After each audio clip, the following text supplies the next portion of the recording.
अकोला जिले में हिवरखेड़ ग्राम पंचायत को नगर परिषद में बदलने को लेकर राजनीतिक माहौल गर्मा गया है।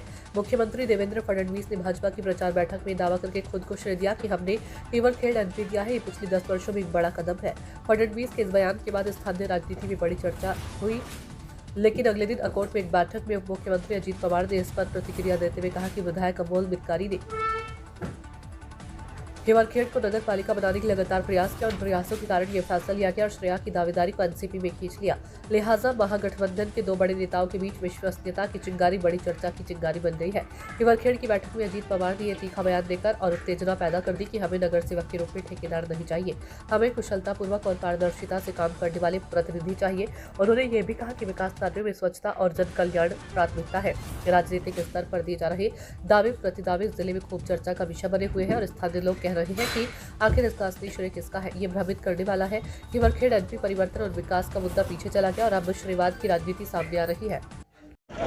मी भाषणात सांगतो, पुण्यामध्ये बारामतीमध्ये महाराष्ट्राला ज्याला गुत्तेदारी करायची ज्यांनी राजकारण करू नका, त्यांनी गुत्तेदारी करा आणि ज्याला राजकारण करायचंय त्यांनी गुत्तेदारी करू नका। अधिकाऱ्यांची पंचायत होती, कारण हीच बाबा नगराध्यक्ष आणि हाच गुत्तेदारी करणार आणि ह्याचं कसं काय मोजायचं आणि खरंच काम केले का नाही आणि चांगलं केले का नाही कोण बघणार, कारण हाच तिथं बसलेला बॉस।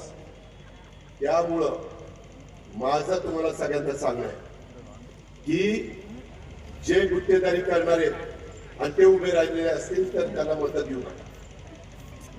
हे काही त्यांचा इंटरेस्ट वेगळा आहे, त्यांचा इंटरेस्ट पैशामध्ये, इथल्या कामातलं कसे 2 पैसे मिळतील आणि त्याच्यामुळं कंत्राटदार नगरसेवक तेच, बिल मंजूर करणारा नगराध्यक्ष देखील तोच। अशा प्रकारची स्थिती मागा कोर्टमध्ये होती का नाही? आम्ही काय खोटं बोलतो का? आपण तुम्ही कधी बदल करणार का नाही? त्या पद्धतीनं तुम्ही बदल करा। एक काम तरी काम कुठलं चांगलं झालंय